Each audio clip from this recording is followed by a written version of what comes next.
Bonjour et bienvenue à tous dans l'émission des éditions du Pourquoi Pas, créée par les DEGEPS. Au cours de cette émission, nous allons vous expliquer la philosophie de cette association avec les cofondateurs, les auteurs et les acteurs. Ainsi, nous allons recevoir de nombreux invités partenaires de la communauté de communes Vosges côté sud-ouest qui ont participé au projet Soit 10 en 10 ans pour fêter les 10 ans des éditions. Nous sommes heureux de vous avoir avec nous et nous espérons que vous apprécierez cette émission. Alors asseyez-vous et profitez. Nous commençons par une page de pub. À l'oreille du monde. Chut, pas un mot. Concentrez-vous.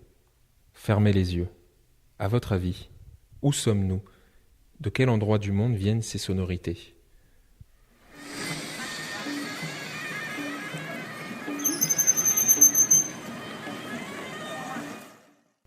Puis hop, je voyage, je change d'ambiance. Vous l'entendez? Le voyage sonore, les sons nous marquent et nous permettent de laisser libre cours à notre imagination.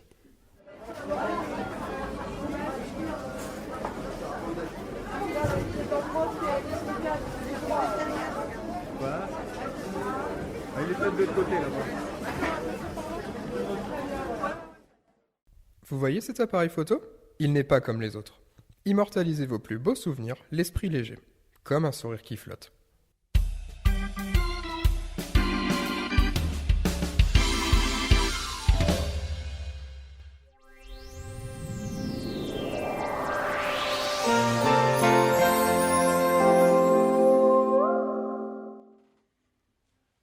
Bonjour Jean-Claude. Bonjour Rudy. Donc je vais commencer par une petite question toute simple. La maison d'édition du Pourquoi Pas, comment c'est né? Alors, c'est né à la suite d'un travail avec la Ligue de l'enseignement. On voulait vulgariser un document national qui s'appelait Faire Société, et qui était à destination de toutes les associations. C'était un petit manifeste, et ce manifeste voulait être à destination d'un grand public. Donc on s'est dit comment le faire connaître. Et on est passé par une promotion de l'ESAL, l'École supérieure d'art de Lorraine à Épinal, qui nous a fait des propositions. Et ces propositions nous ont amenés à faire une grande réunion à Chantraine, où on a vu toutes ces propositions. Et dans ces propositions, il y avait l'édition de petites nouvelles qui s'appelaient Faire Société. Et on s'est dit, mais ça, c'est une très bonne idée. Entre le directeur de l'ESAL, entre Alain, le président actuel des éditions du Pourquoi Pas, entre Bernard, Françoise, moi, enfin les gens qui sont à l'origine, on s'est dit, mais voilà. Comme on a beaucoup de documents aussi, parce qu'on travaillait énormément dans les écoles où on faisait beaucoup d'ateliers d'écriture, on s'est dit, mais voilà ce qu'il faut faire. Il faut éditer effectivement ça. Donc on a commencé comme ça, avec des tout petits fascicules, une petite nouvelle. Et puis, de fil en aiguille, sont montées vraiment les éditions du Pourquoi Pas. Et aujourd'hui, la maison d'édition du Pourquoi Pas, c'est quoi? Aujourd'hui, c'est plus de 70 auteurs-illustrateurs, plus de 60 livres sous toutes les formes parus, albums, romans, qui sont même manifestes aussi poétiques, philosophiques. Enfin, on est toujours en littérature de jeunesse. C'est vraiment maintenant une maison d'édition à part entière en France. Et j'allais dire dans la francophonie, puisque Suisse, Belgique nous suivent avec beaucoup d'attention. Et du coup, quels sont les projets, les actions à venir autour de la maison d'édition? Alors les projets, eh bien, cette année, les projets immédiats, c'est fêter nos 10 ans. Quand même, faut savoir qu'on a une grosse originalité. C'est que d'une part, on vient de l'éducation populaire et on veut y rester. Ça, c'est quand même un de nos piliers. Autre pilier, c'est notre collaboration avec l'École supérieure d'art de Lorraine au niveau des illustrateurs. Ça aussi, c'est une chose à laquelle on tient parce que ça permet de découvrir de jeunes illustrateurs et ça permet aux jeunes illustratrices et illustrateurs aussi de découvrir ce qu'est le vrai monde du travail.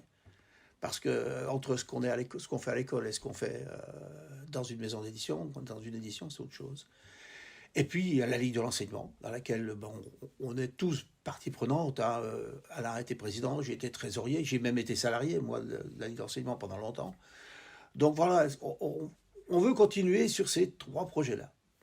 Et notre plus gros projet cette année, c'est bien sûr les 10 ans, avec les différentes manifestations qui vont avoir lieu. Bon, on ne va pas les détailler ici, mais il y a quand même ce beau livre qui vient de sortir, qui vraiment a 10 belles histoires, que l'on veut vraiment faire connaître, parce que je pense que c'est un très très beau livre, qui fera plaisir à tous les lecteurs. Et puis ensuite, on a déjà d'autres projets. On ne va pas s'arrêter là pour l'instant. 10 ans, ce n'est pas une fin en soi. Donc on va continuer, et le projet, c'est une nouvelle collection qui va sortir à l'automne, qui va s'appeler Faire Humanité. Eh bien parfait. Merci Jean-Claude. Merci Rudy.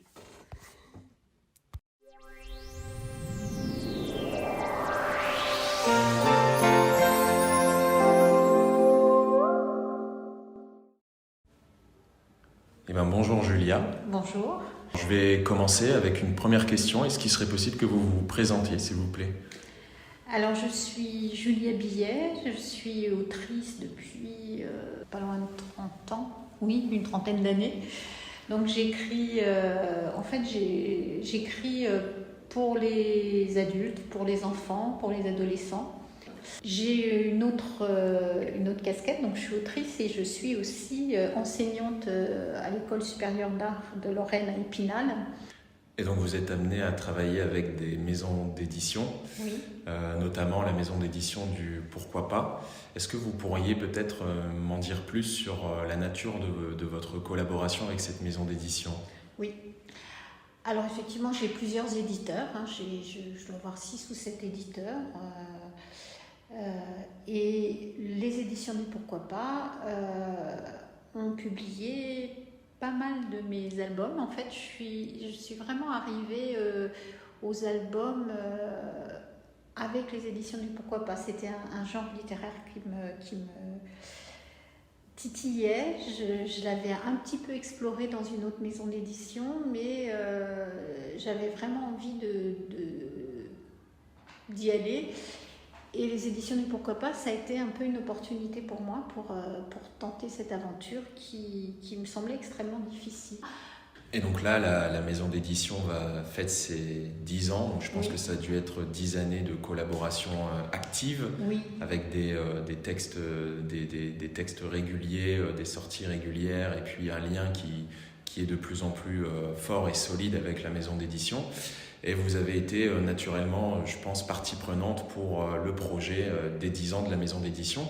Est-ce qu'il serait peut-être possible de nous en dire un peu plus, ou comment la maison d'édition vous a approché, et puis quelle a été votre démarche pour donner suite à l'un des textes qui avait été écrit auparavant? Alors bon, la maison d'édition, elle m'a approché de façon évidente, dans le sens où déjà je sais, je ne veux pas dire que je crois, parce qu'en vérité je sais que je suis celle qui a publié le plus l'album dans cette maison d'édition.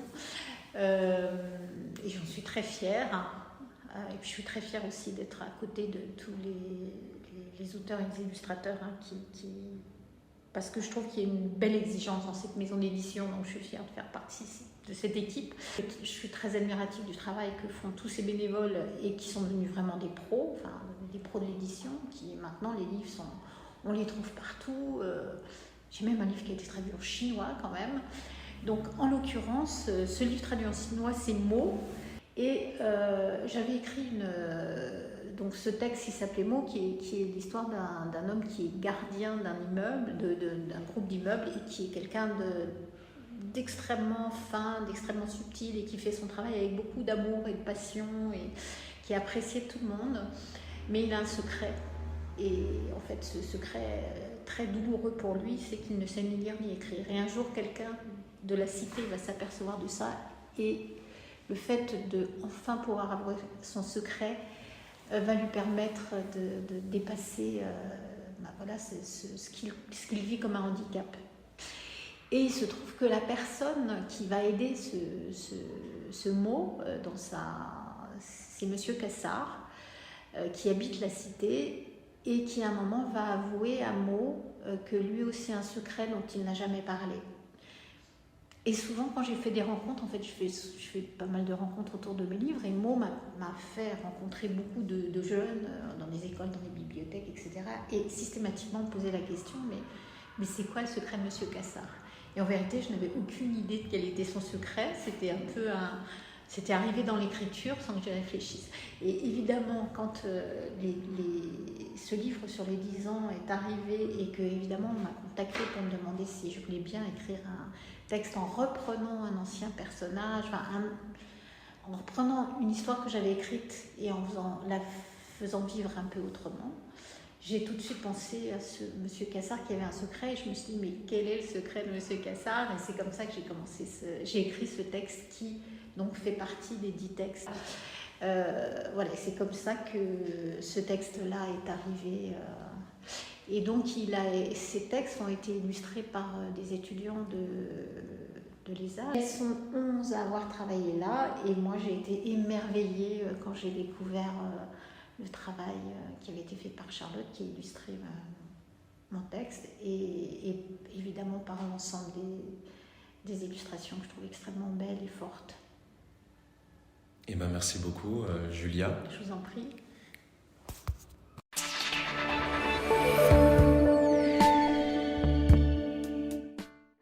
C'est le printemps, les projets fleurissent. Voici la météo des Vosges côté sud-ouest. À l'EHPAD de Darney, soleil venu du printemps. Comme il fait beau, sortez les transats pour lire.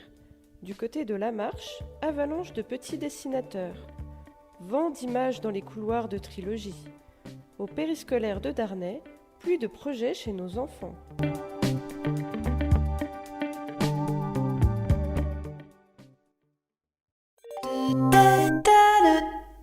Envie de changer d'horizon? De sortir de votre quotidien? Réservez votre prochain voyage sur mamivoyage.com.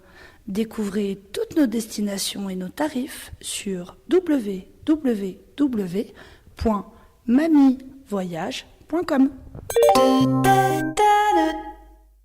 Bonjour Madame Relion, nous sommes à la médiathèque de la Marche. Dans un premier temps, je vais vous laisser vous présenter. Oui, bonjour, bienvenue à la médiathèque de la Marche. Alors, je m'appelle Evelyne Relion, je suis retraitée, responsable de la médiathèque depuis de longues années. Pourquoi avez-vous participé au projet? Un peu par hasard, on va dire, parce que je pars sur plein de projets. J'ai besoin d'animation dans la médiathèque, donc c'était l'occasion. Quel livre avez-vous choisi et pourquoi? Alors j'ai choisi Mamie Voyage, si j'aime bien le titre. Pourquoi? Parce que ça parle d'une grand-mère qui raconte des histoires. Et moi aussi, je suis grand-mère maintenant, et j'aime bien raconter des histoires. Pour justement faire voyager, découvrir ce qui se passe autour de soi. Le thème abordé dans le livre est-il toujours d'actualité selon vous? Oui, parce que justement, le fait que des personnes âgées partagent leurs connaissances, ont envie de partager, de faire connaître ça à des enfants. Je trouve que le thème, je suis grand-mère aujourd'hui, j'ai un petit-fils de 2 ans, et j'aime bien lui parler, lui raconter un peu ce que moi j'ai vécu. Comment avez-vous travaillé votre institution? Avec quel public? Alors, c'est une animation pour des enfants, mais ça sera intergénérationnel. Dans le sens où je vais inviter des parents aussi, parce que c'est l'heure des enfants et des parents, et des grands-parents. Alors, je vais donc raconter l'histoire. Je raconterai d'autres histoires aussi. J'ai Choupi, les grands-parents, voilà. Parce que comme j'ai des enfants d'âge différents, je ménage des histoires pour les petits, pour les moyens, pour les grands. Mamie Voyage, c'est plus une histoire pour des grands. Et après, je leur demanderai de dessiner leurs grands-parents, voir comment ils les voient. Merci Madame Relion de nous avoir reçus et de partager un petit peu votre dynamique.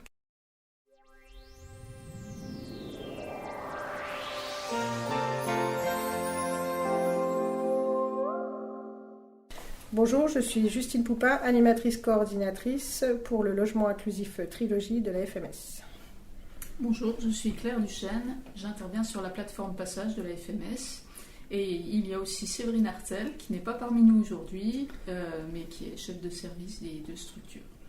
Alors, sur les 10 livres, sur les 10 histoires, quel livre avez-vous choisi et pourquoi? Alors, nous avons retenu le livre Mamie Voyage, parce que c'était le livre qui semblait parler le plus aux personnes qu'on accompagne. Ça parlait de souvenirs, d'échanges, et c'est quelque chose qui est extrêmement important pour eux. Le thème abordé dans le livre est toujours d'actualité selon vous? Oui, il est tout à fait d'actualité. Les personnes qu'on rencontre aiment se rassembler et évoquer des souvenirs de voyage, de toutes les choses positives qu'elles ont vécues. Donc oui, c'est tout à fait d'actualité. Et alors du coup, comment avez-vous travaillé la restitution, l'interprétation de l'histoire? Donc on a travaillé avec Tom Kinsey, qui a pu venir avec son matériel sur place, donc à la résidence Trilogie. On a fonctionné par binôme avec des personnes qu'on suit, qu'on accompagne. Ils ont pu témoigner face caméra ou en voix off avec leurs souvenirs. Et voilà, c'est un joli échange. Pourquoi le choix de la vidéo? Alors, dans un premier temps, on avait un petit peu peur par rapport au timing qui était assez serré, et du coup, la vidéo permettait aux personnes de venir soit en individuel, soit par binôme, ce qui était beaucoup plus simple que de rassembler toutes les personnes qui n'habitent pas forcément au même endroit. Et le deuxième intérêt, c'est que Tom, donc l'intervenant, leur a proposé aussi de leur expliquer comment on pouvait faire un montage vidéo, donc ça avait plusieurs intérêts. Merci beaucoup, mesdames. Merci à vous.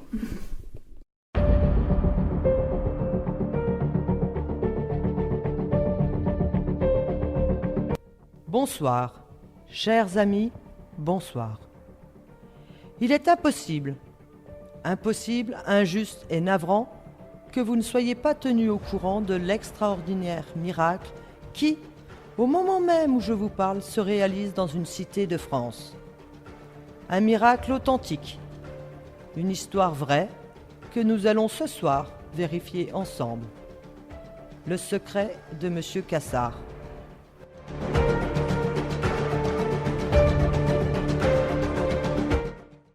Alors, nous allons accueillir un nouvel invité, Polichinelle, mais je vais le laisser se présenter. Eh bien, bonjour, je m'appelle Polichinelle et je suis animateur à l'EHPAD André Barbier de Darney, une maison de retraite qui accueille environ 130 résidents. Merci, bienvenue. Pourquoi avez-vous accepté de participer au projet Soit dit en lisant?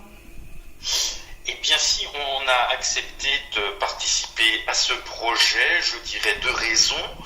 Parce que l'animatrice Anaïs qui nous l'a proposé, nous l'a bien proposé, ça nous a donné envie de participer à son projet aussi, dans le cadre de sa formation, donc de pouvoir l'aider d'une part, et deuxièmement parce qu'il s'inclut dans ce projet plus général avec les éditions du Pourquoi pas, favoriser la lecture, par extension l'écriture, et c'est quelque chose qui déjà, moi en tant qu'animateur, m'intéresse beaucoup.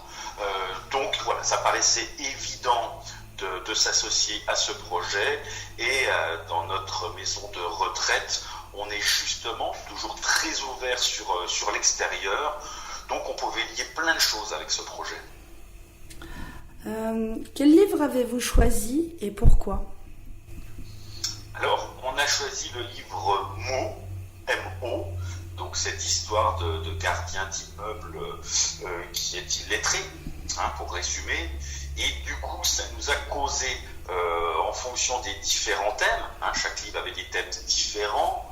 Par exemple, il y avait des thèmes qui étaient plus sur la solitude ou la mort. Bon, on est quand même dans une maison de retraite, et donc on voulait un thème peut-être un peu plus joyeux, en tout cas quelque chose qui nous causerait plus. Et le thème de l'illettrisme et des fois du problème d'accès à la lecture était assez pertinent, car dans nos résidents, on a des personnes qui ne savent pas lire. Bon, mais on en a beaucoup qui ne savent plus lire, avec l'handicap de la vieillesse, soit sur des difficultés visuelles, soit sur des difficultés cognitives.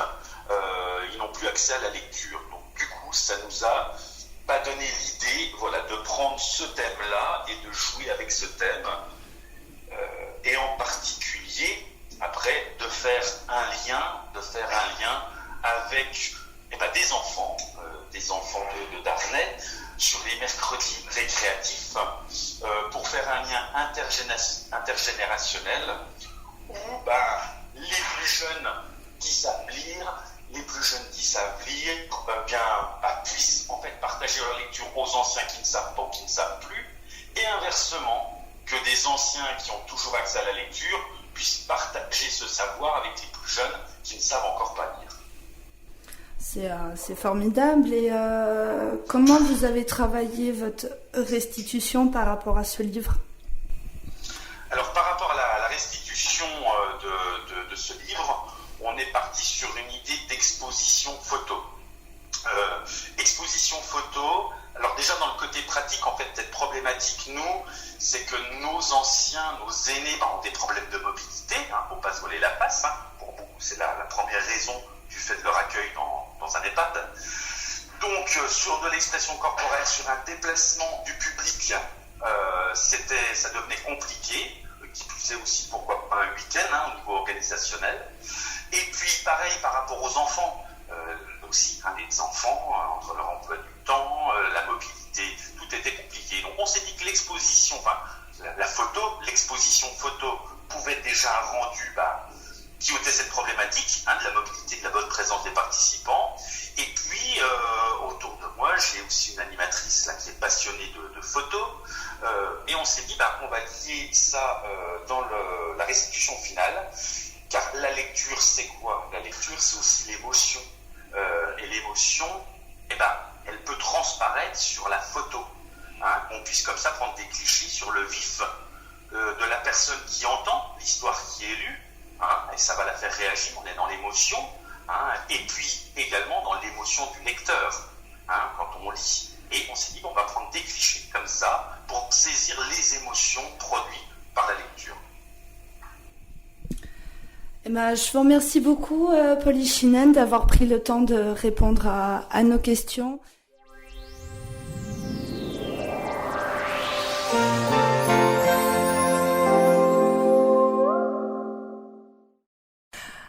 Bonjour, alors aujourd'hui nous sommes au périscolaire de Darney et je vais laisser la personne interviewée se présenter. Bonjour, donc moi c'est Edwige Faron, je suis directrice du périscolaire de Darney et donc j'accueille les enfants de 3 ans à 10 ans sur la journée du mercredi et pour faire plein d'activités. Alors pourquoi avez-vous souhaité participer au projet Soit dit en 10 ans ? Justement, donc sur les mercredis récréatifs, le but est de faire découvrir plein de choses aux enfants. Donc tous les projets qu'on nous propose sont les bienvenus. Et là, le fait de partager quelque chose à travers le livre, c'est super pour les enfants. C'est vraiment un bon support. Et du coup, ça nous permet de réfléchir, de discuter ensemble et tout ça. Et c'est vraiment ce que l'on veut faire sur les mercredis récréatifs. C'est vraiment un moment de partage avec les enfants. Passer du bon temps et puis prendre le temps de discuter, de dialoguer, de partager. Alors, quel livre avez-vous choisi et pourquoi ? Donc, nous, on a choisi Mots. Donc, les enfants, effectivement, avaient le choix entre Mots et la langue des signes. Donc, on a choisi Mots parce que, à la lecture de ce livre, ça les a interpellés par rapport à différents passages du livre. Donc, voilà, l'histoire de ce personnage donc qui ne sait pas lire les touche beaucoup puisque nous dans notre accueil périscolaire on accueille aussi des enfants qui sont en difficulté scolaire qui font partie de la classe Ulysse et donc du coup justement ça les a un petit peu encouragés à aller un petit peu plus loin dans la lecture et en fait de dire même si on a des difficultés il y a toujours un moment où on peut y arriver, où on peut se faire aider ou trouver des outils pour se débrouiller autrement, voilà, puisque notre mot gardien d'immeuble a caché depuis bien longtemps le fait qu'il ne sait pas lire. D'après vous, est-ce que ce thème abordé dans le livre est toujours d'actualité ? Bah oui, justement, tout à fait, puisqu'on se rend compte qu'il y a des enfants qui sont en difficulté scolaire. Alors, pas forcément dans tous les apprentissages, mais ils peuvent être aussi bien en difficulté dans la lecture que dans les mathématiques, que dans d'autres disciplines. Et donc, du coup, ça permet aussi de trouver des petits outils pour essayer de les faire... Enfin, qui puissent surmonter leurs difficultés. Voilà. Donc oui, c'est vraiment d'actualité. Voilà. Mais entre autres, l'histoire de l'illettrisme, il y a aussi ce partage avec le jardin et tout ça que les enfants ont beaucoup aimé dans Mots. Et puis vraiment, ce qu'on a voulu aussi voir, c'est le fait de ne pas se moquer. Hein. C'est surtout faire attention. On est tous différents, on peut tous s'entraider et tout ça. Et en fait, l'important pour les enfants, c'est de comprendre que tout le monde est différent, mais qu'on peut être quand même faire des choses ensemble. Voilà. Alors, comment avez-vous choisi de travailler une restitution sous une forme artistique de cette histoire ? Donc, alors là, les enfants ont plein d'idées en fait parce qu'ils voudraient représenter plein de choses. Le jardin, ils voudraient représenter les immeubles et tout ça. Mais je pense qu'on va vraiment se focaliser sur une notion, alors encore à déterminer puisque ça va venir sur la semaine suivante. Mais on va faire donc une création artistique avec du relief, de la couleur et tout ce qu'on peut exprimer par rapport à ce qu'on a retenu de cette histoire. Voilà, ça sera sous forme d'un tableau artistique. Merci beaucoup Edwige de nous avoir reçus et puis vraiment on est hâte de découvrir cette future œuvre d'art réalisée par les enfants de votre périscolaire. Merci aussi à vous pour ce partage de projets parce que c'est toujours les bienvenus, comme je disais en introduction. C'est toujours bien de pouvoir travailler ensemble sur des projets tels que celui-ci. Voilà, ça nous ouvre vraiment beaucoup de perspectives sur les créations avec les enfants. Merci. Merci, au revoir. Lisa, c'est 20 et 8 ans. Angélia, c'est 1 et 10 ans. Je m'appelle Adèle, je suis de C1 et j'ai 8 ans. Je suis en C1, je m'appelle Milena, j'ai 7 ans. Alors les enfants, voulez-vous nous raconter un petit peu l'histoire du livre ? Est-ce que vous vous souvenez du titre ? Oui. Mots. Alors c'est quoi l'histoire de Mots ? En fait, Mots, il savait pas lire et écrire. Et du coup, quand il devait apporter des paquets, quand il voyait les enfants, il avait dit vous pouvez me lire, j'ai oublié mes lunettes. Et c'est comme ça qu'il avait réussi à lire ses paquets. Et, Mo, en fait, ils ont fait une fête, mais vu qu'il sait pas lire et écrire, ils ont marqué les fruits et légumes qu'ils voulaient marquer, et après ils devaient écrire curcubitacé. Cucurbitacé. Il tac sur le mur et il a demandé d'effacer, et après le lendemain ça a été effacé. Est-ce que c'est bien ? Non. Pourquoi c'est pas bien d'écrire sur les murs ? Parce qu'ils n'ont pas eu la permission, si ça pourrait bien décorer, et il fait ce qu'il veut. Par exemple, peut-être qu'ils ont fait n'importe quoi sur le mur. Du coup, c'est aussi pour ça que les autres, ils aimaient pas ça, ceux qui habitaient dans les appartements. Et qu'est-ce que vous allez préparer alors pour raconter cette histoire, vous savez ? Un grand tableau. Et toi, qu'est-ce que tu aimerais mettre sur ce grand tableau ? La fête avec le jardin. D'accord. Et toi, qu'est-ce que tu pourrais mettre sur le tableau ? Des arbres. D'accord. Et toi ? Et quand il y a eu le tac sur les immeubles. Ok. Et Adèle ? Et les enfants qui font des câlins aux adultes. Merci les enfants, bravo.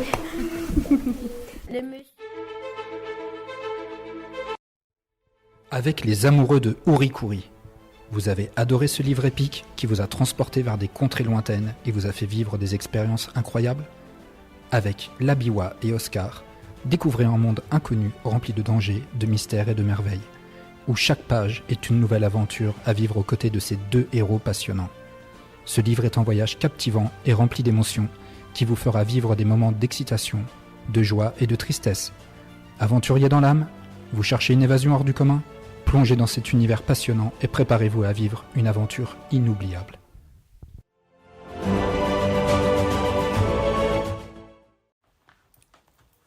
Bonjour Benoît. Bonjour.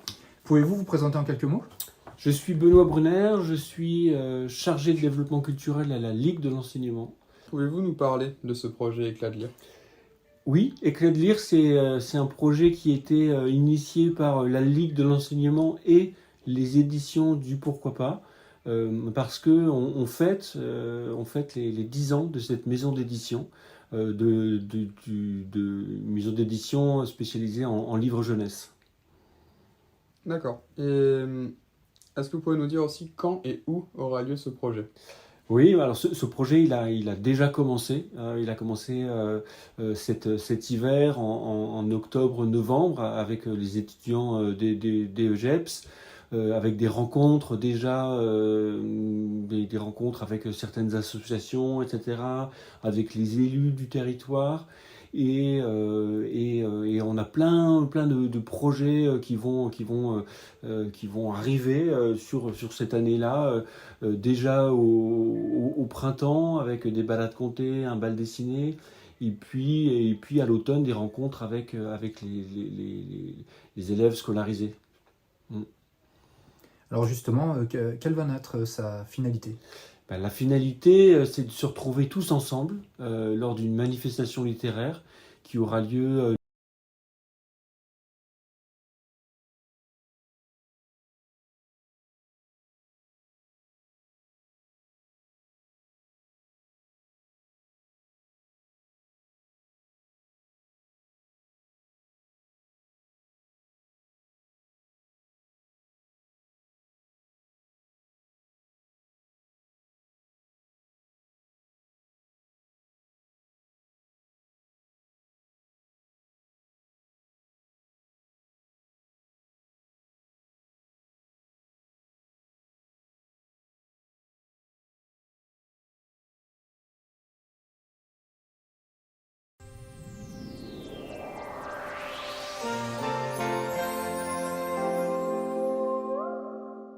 Merci d'avoir suivi notre émission. Nous vous souhaitons une excellente continuation et restez curieux.